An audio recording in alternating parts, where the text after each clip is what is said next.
All right. So, one of the things that really kind of kicked off my physics binge and interest in the topic is finding out. It was a combination of finding out what, like, I guess Einstein's theory of gravity really is and how it's described compared to what I initially thought it was. I thought it was just like, oh, masses attract each other, basically. Um, but I guess it's general theory of relativity does not describe it as that. And um, seeing a video describing it in that new light really kind of got me in. Like, I was like, whoa, wait a minute, that's how that works. Like, that's not what I thought. So that got me interested, and then finding out that the equation E equals mc squared.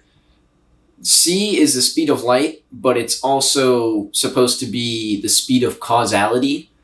And like the current belief is that the speed of light travels at the speed of causality. And one of my so this actually bringing up causality is what got me really interested in this, and also just kind of looking at this equation in a new light really kind of made me think more about like just what it means, I guess. And one of my core things actually that after going through all this stuff I don't agree with is I don't think that the speed of light is equivalent to the speed of causality. I think that in a vacuum it's very close, but it's not exactly the speed of causality.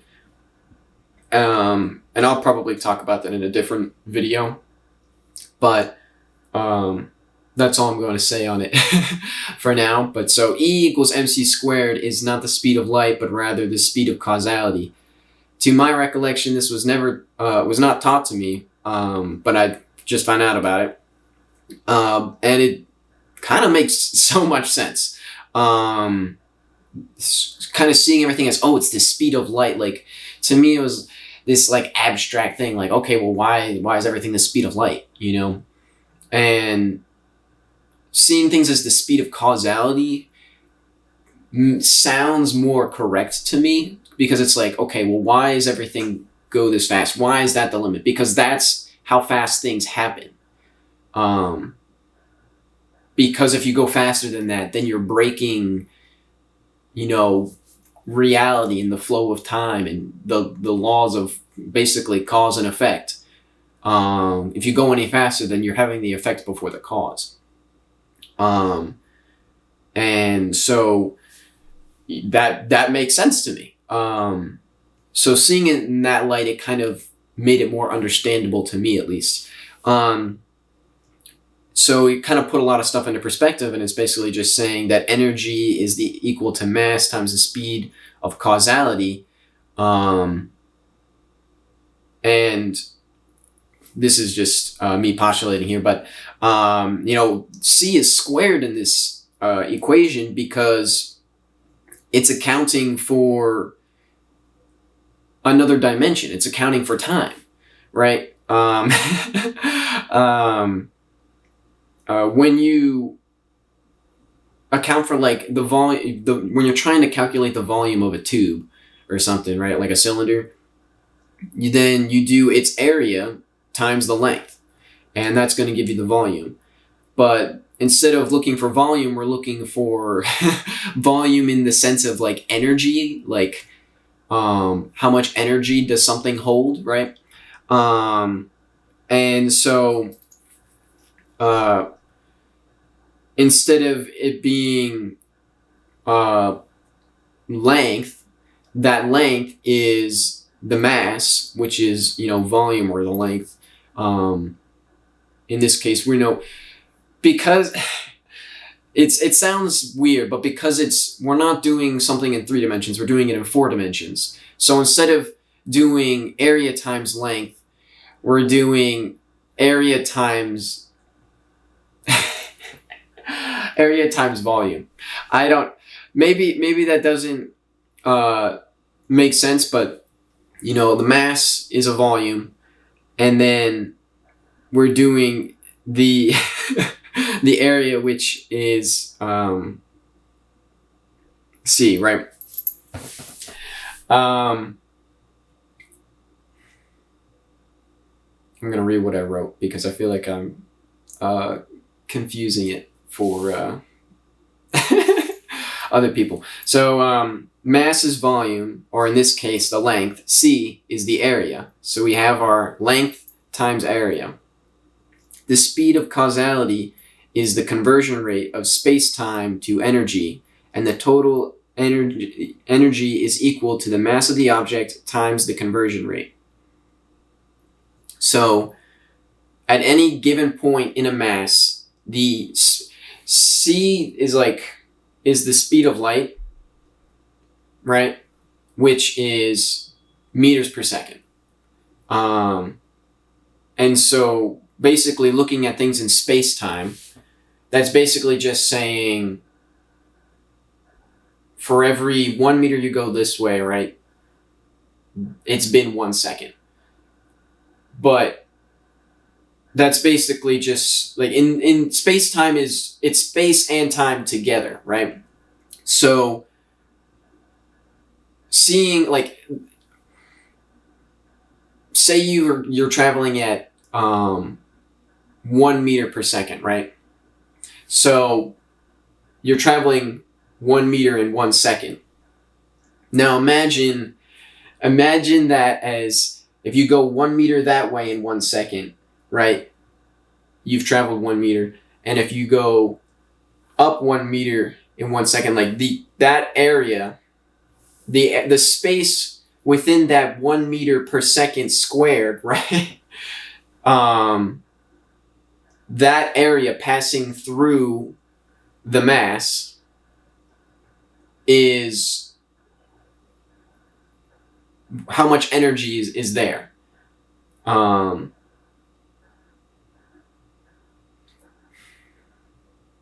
Because the flow of time in my I believe that gravity is basically the flow of time,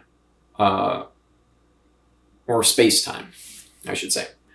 And so as this space-time is flowing past us, you know, there's a current to this flow, and we are basically like mass, or like matter is basically taking in some of that flow, that energy flow, as the energy flows through matter, right?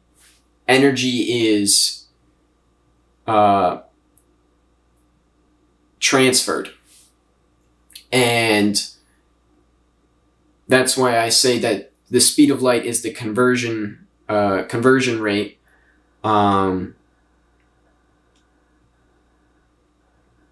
Because you cannot go faster than the conversion rate, because you need to move space-time out of your way before you can occupy that space. And to us, we're like, there's nothing there. What do you mean you need to move space out of your way? It's empty space. There's nothing there. But that's not true. Space-time is there. Even if there's no matter, space-time is there. So in order for matter to occupy the space-time has to get out of the way. And so that's why it would take infinite energy to, you know, they say you can't travel at the speed of light, and if something of mass wanted to travel at the speed of light, it would have to have infinite energy. And that's why they say light doesn't have mass, because otherwise it would need infinite energy to go at the speed of light. But if we said the speed of light is not actually the speed of causality, but it's just the speed of light, and it's just very close to the speed of causality, but it does have a tiny little bit of mass, ever so tiny, then it's fine. Nothing's broken. Everything works. And so that's part of the reason why I don't think that light is massless. I think you can approximate it as massless and everything still works because it's such a tiny amount. But I think it does still have mass at the tiniest level. Anyway, so that's why it would take infinite energy to travel at the speed of light, or the speed of causality, because you would be effectively trying to dig without digging. You're trying to move through space-time without moving space-time. To do this, you would have to have no mass, that is, to be pure energy or space-time itself. But this is akin to a fish becoming water, meaning that as an object of mass, we are objects of mass, we cannot escape, I guess, our reality, our universe. We cannot escape traveling faster than the speed of causality, because if we did that, we would no longer be in our reality. Because you would be no longer made out of mass or matter. Like you would just be energy. And so, this would be akin to a fish becoming water, meaning that once you enter the material world, there is no escape. Almost like the event horizon of a black hole. Once you go in, there is no going out. There's no possible way to turn around, because even if you tried to, it doesn't exist. There is no back. There's only forward from there. And so,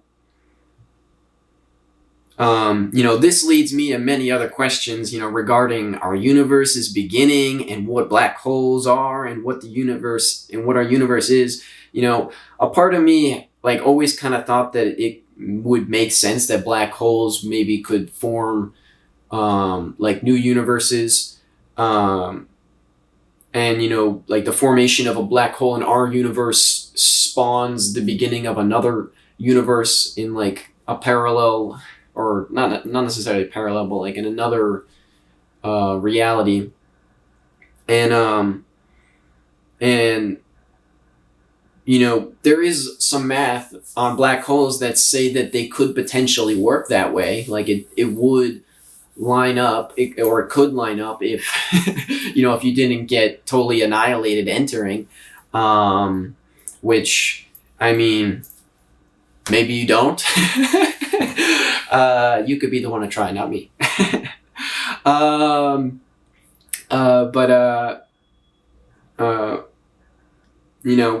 The thought, there's no way to practically kind of test that part of the theory, but it is kind of interesting that there is some math, and people have theorized that it could be a thing, and it seems like, it kind of relates back to the universe that we're living in. If we're in a black hole, obviously we wouldn't be able to escape it, right? So,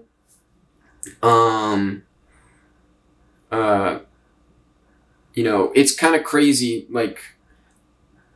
how much this got me interested and engaged in it. I this one kind of, or it was this, and also, what I said before, that kind of these little insights into how our universe is really kind of functioning made me start to question stuff, and made me really change my perspective, and kind of really think about some of this stuff. I'm like, what if?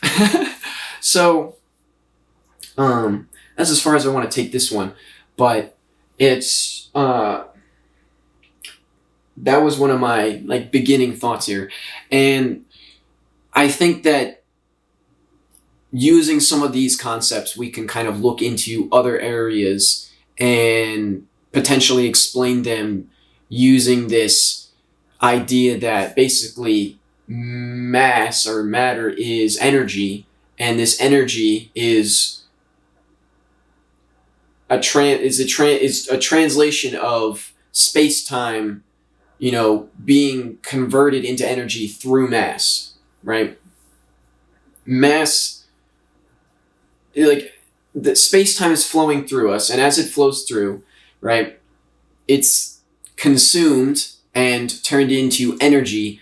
And so we see energy as this stagnant value, and energy cannot be, like energy is always conserved. It can't be created or destroyed.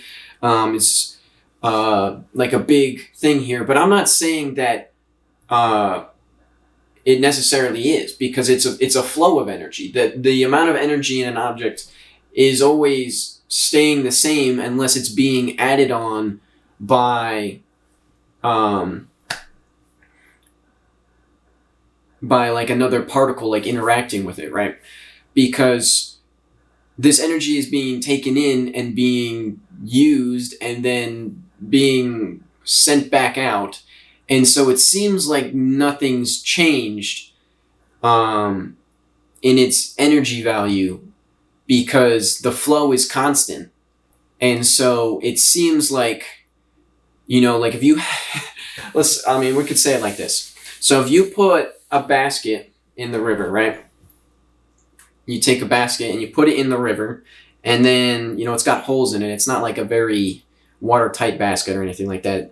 And so the water is flowing through the basket. Now, the basket is, we'll say, we'll just keep it simple, 1 meter by 1 meter by 1 meter, right? So you've got this cubic meter basket, right? And so you put it into the river, and the water flows through it, right? And so the water that is in the basket is like from instant to instant is changing, but the amount of water in the basket is always constant.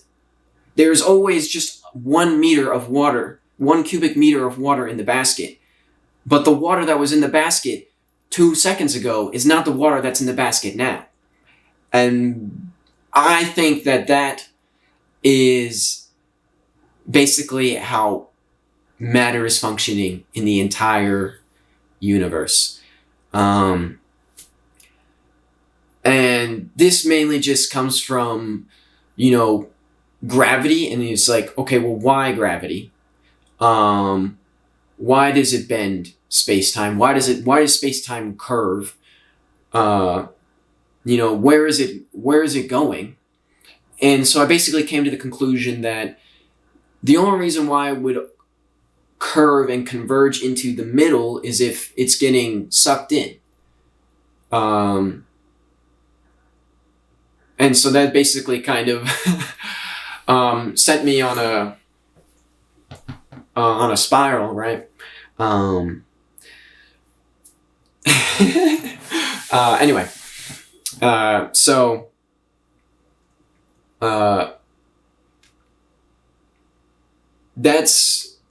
that's like one of the core concepts here, is that realistically, it's not that it's really not that mass is energy. And I mean, they're really just concepts. They're just things that we've used to describe it. But basically, time, the flow of time creates energy, like through mass. I don't think I explained that quite right. As time flows through mass, it creates energy. I think that is more accurate. And it is a weird concept, because it's like time is time. It's not, there's no energy in time. But it's not just time, it's space-time, and it is flowing. We know that we are moving through time because, I'm making this video. Without time flowing, I couldn't do anything. Nothing would happen. Our universe would be a painting. It would be, or a photo. One single photo would be our life. But we wouldn't know, because that would be it. That would be our entire life, is one photo without time. But that's not the world that we live in, right? We are constantly, iterating through every instance. And as time flows through, we're able to do things. So the way I kind of see it is, without time, there's no energy because everything is stagnant. There's no such thing as potential energy without time because nothing moves without time. Right? So that's why I think what I do, and I don't really understand how, but that's what theories are for, right? That's what talking about this is for, is to potentially get a better understanding of our universe. And to me, this concept makes a lot of sense. And that's why I feel like when I thought about this, I was like, that might be something. And so I've been kind of just doing my best to try and figure out why it would be wrong. And I haven't quite found it yet. So it's just gotten me more and more interested, and I'm trying to understand more and more because I'm almost trying to prove myself wrong here. Because it's like I said, it's been like 50 years since we've had some crazy discoveries, really. And it's like, how could I be the only person that sees this? Like, this seems like an obvious direction to take things. But I haven't found anyone really talking about it, like, or at least no one that's been accredited, like it's not like a common theory. The common theory right now is like one of the main theories is string theory, right? To basically tie gravity into the quantum. But I almost want to say I'm going to take quantum. I'm going to bring quantum to the gravity, not gravity to the quantum. So, if you're interested, come along for the ride, I guess. But I do stand by that. I think I'm going to be taking quantum to gravity.